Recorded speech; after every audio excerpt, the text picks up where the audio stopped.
తులసి మొక్క మీద ప్రమాణం చేసి చెప్తున్నా, నేనేమి కావాలని ఉప్పు కలపలేదు.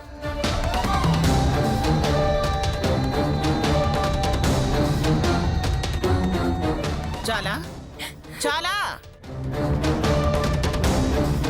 ప్రతి ప్రయోజనంలోనూ ఎవరొక్కళ్ళు నేర్పించాల్సిందే. ఇవాళ సీత నేర్పించారు. ఇప్పుడు మీ కళ్ళు చల్లబడ్డాయా?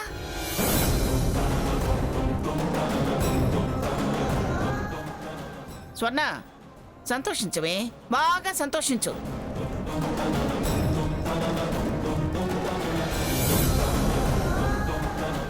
వెయ్యి జన్మలెత్తినా సీత లాంటి అక్క నీకు దొరకదే.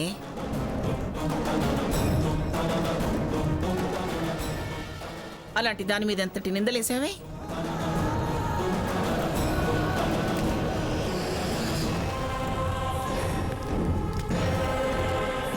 అది పిచ్చిది కాకపోతే నీ గురించి అంతలా ఎందుకు ఆరాటపడుతుంది?